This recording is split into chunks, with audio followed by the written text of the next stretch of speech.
Kalau begitu, dengan enggan aku akan terus menjadi orang keempat dan kelimamu. Kenzi mengusap rambut Alexa dan mencium kening Alexa. Kau tidak perlu mengkhawatirkan hal-hal lain, cukup jaga dirimu dalam kondisi terbaik. Fokus pada pertemuanmu dengan Roni, dan cobalah yang terbaik untuk mengamankan endorsement mereka. Kau sepertinya selalu percaya padaku. Ngomong-ngomong, akankah paman kedua akhirnya melihat foto itu? Akankah dia mengembangkan opini terhadapku? Alexa sadar bagaimana keluarga Kenzi memandangnya. Paman kedua hanya akan menyalahkanku karena tidak menjagamu dengan baik. Alexa meringkuk ke Kenzi. Dia adalah seseorang yang bisa dia andalkan seumur hidup. Dia adalah istrinya, orang yang paling dia percayai, kagumi dan hargai. Jangan khawatir. Dengan kau menemaniku melalui semua pertempuranku, aku hanya akan tumbuh lebih kuat. Alexa berseru dengan percaya diri. Statusmu di Indonesia relatif stabil. Jika memungkinkan, kau harus menghabiskan lebih banyak waktu untuk berinteraksi dengan penggemarmu. Kali ini, dengan insiden foto tersebut, penggemar benar-benar mengkhawatirkanmu. Tunggu, jangan ambil rute VIP, kami akan mengambil rute normal sehingga kau dapat memberitahu penggemar bahwa kau melakukannya dengan baik. Ucap Kenzi, aku selalu merasa bahwa aku berhutang paling banyak pada penggemarku. Melalui semua pertarunganku, meskipun aku mengerahkan semua upayaku, aku tetap tidak akan sampai ke tempatku hari ini tanpa dukungan mereka. Alexa menganggukkan kepalanya setuju. Kenzi, aku akan mengikuti pengaturanmu. Saat ini aku adalah manajermu, istrimu tidak akan online sampai jam 8 malam. Alexa tanpa sadar tertawa. Memang, beberapa saat kemudian, pasangan itu tidak mengambil jalur VIP. Baik Alexa dan Kenzi mengenakan kacamata hitam saat mereka berjalan di jalan pendek 200 meter. Meskipun perjalanannya tidak lama, beberapa penggemar masih dapat melihatnya. Ada yang menatap mereka, ada yang memotret, ada yang berjabat tangan dan ada yang meminta tanda tangan. Tentu saja, dengan adanya Kenzi, mereka tidak berani bertindak sembarangan. Namun, Alexa masih menandatangani setiap permintaan tanda tangan, dan mencoba yang terbaik untuk memuaskan semua orang. Alexa, apakah kau benar-benar yang berciuman di foto itu? Siapa orang itu? Alexa, apakah kau benar-benar memiliki 3 orang? Alexa mendengarkan pertanyaan dari penggemarnya, dan tidak bisa membantu tetapi berbalik saat dia berjalan. 3 orang? Kau harus bertanya pada orang di sampingku apakah dia akan mengizinkannya. Para penggemar melirik Kenzi dengan cepat sebelum menyusut kembali ketakutan.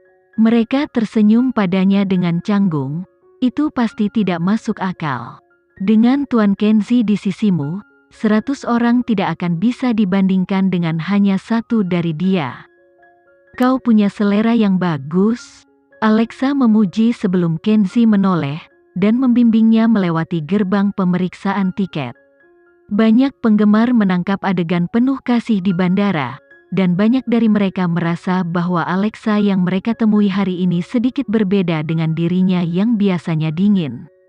Dia berjalan cepat dan memakai kacamata hitam seperti biasanya. Tapi kali ini dia tersenyum dan tidak lagi menjawab pertanyaan mereka, dengan nada dinginnya yang biasa. Mungkinkah Kenzi memengaruhi perubahan ini dalam dirinya? Selamat datang di episode baru Full Access Entertainment. Jika kita berbicara tentang model paling terkenal saat ini, tidak ada orang lain yang lebih cocok daripada Alexa Geraldine dari Mandala. Dengan kakinya yang sempurna dan catwalk profesional yang membuat iri, begitu dia melangkah di landasan, dia segera menuntut perhatian semua orang. Namun, sebuah foto baru-baru ini telah dirilis secara online tentang Alexa yang mencium seseorang, disertai dengan komentar sugestif bahwa dia mungkin memiliki lebih dari 1 orang. Editor kami ingin menunjukkan bahwa Alexa memperoleh kesuksesan yang dimilikinya hari ini dengan mengambil 1 langkah sulit pada 1 waktu. Bagaimana mungkin seseorang tega mencemarkan nama baik orang pekerja keras seperti dia? Adapun hari ini, beberapa saksi telah melaporkan penampakan Alexa menaiki penerbangan ke Jepang di bandara. Rumor mengatakan bahwa dia telah diundang oleh Roni. Ya Tuhan, ini adalah berita besar untuk industri pemodelan. Di atas segalanya, Alexa tampak santai sepanjang waktu. Sepertinya dia sama sekali tidak terpengaruh oleh insiden foto tersebut. Ini adalah bukti bahwa mereka yang memiliki kemampuan sejati tidak akan pernah ditahan oleh rasa iri orang lain. Alexa saat ini telah menjadi berita hiburan biasa. Tentu saja, dengan menciptakan kehebohan dalam perjalanannya ke Jepang, bukankah dia sudah mengumumkan jadwalnya pada mereka yang ingin mengikutinya? Tidak peduli apakah itu Marcel atau editor Lucky dari Black Label, mereka berdua segera memesan penerbangan berikutnya ke Jepang. Marcel tidak hanya ingin tampil di hadapan Alexa, dia bahkan menemukan seorang editor foto ahli untuk mengubah tubuh Kenzie menjadi miliknya dan merilis kembali fotonya. Melihat betapa Kenzie peduli pada Alexa, jika dia bisa menyakiti Alexa, itu sama dengan menyakiti Kenzie. Karena Marcel tidak bisa bersaing dengan Kenzie, dia hanya bisa main-main dengan Alexa. Mari kita lihat berapa banyak orang yang akan mempercayai Alexa. Namun, dengan menyarankan Alexa untuk mengambil rute bandara normal. Apakah Kenzie tidak akan mempertimbangkan hasil ini? Malam itu, Lukas sedikit khawatir apakah Ayu Gani cocok dengan Giselle. Jadi, dia memutuskan untuk meninggalkan kantor lebih awal dan membawa pulang pekerjaannya. Kuncinya dengan lembut membuka pintu depan, memperlihatkan wanita dan anak itu tertidur di sofa. Ayu Gani sedang memeluk Giselle, mereka terlihat sangat dekat. Hati Lukas sedikit tergerak. Dia mendekati sofa, berlutut di depan keduanya, dan mengamati mereka dalam diam selama beberapa waktu. Akhirnya, dia menyadari bahwa mereka tidak memiliki selimut, jadi dia dengan cepat mengambil salah satu dari kamar tidur, dan meletakkannya di atasnya sehingga mereka dapat tidur dengan lebih nyaman. Tidak ada wanita yang akan menerima anak yang lahir dari wanita lain, bukan?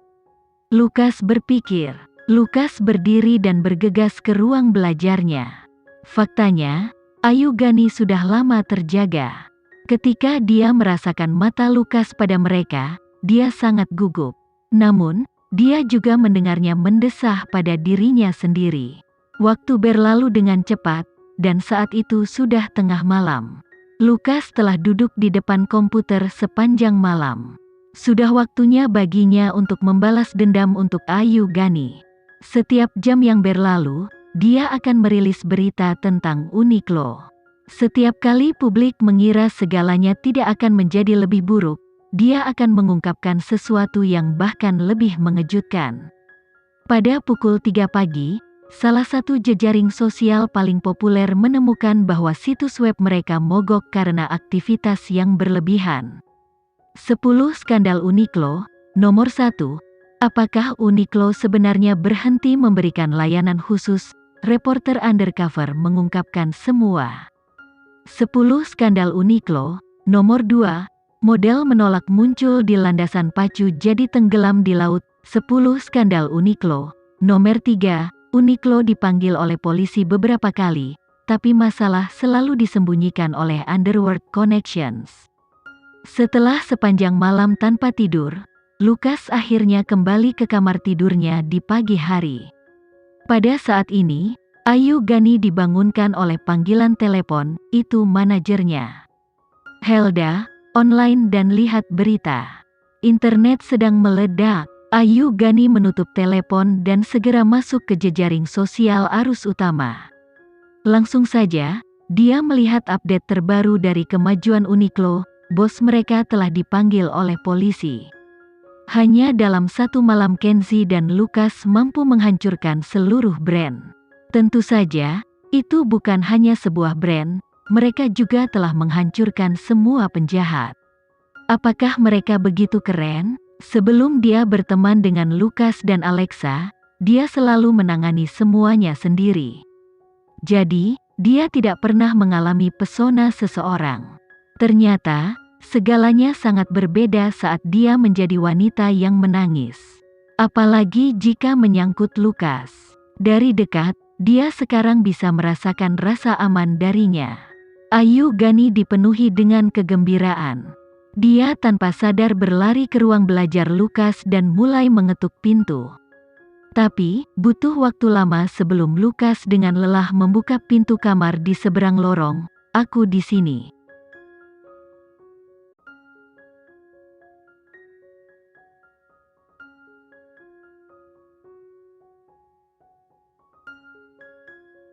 Sekian dulu ya video kali ini, kita lanjutkan lagi videonya di lain waktu. Oh iya, bagaimana menurut kalian? Semoga bisa sedikit menghibur kalian semua. Untuk teman-teman yang baru nonton, jangan lupa subscribe ya, hehehe. Dan kalau teman-teman ada yang ingin gabung langganan, bisa langsung gabung saja untuk dapat fitur yang menarik dan sedikit membantu Mimin. Terima kasih banyak sudah menonton, sampai jumpa lagi, bye.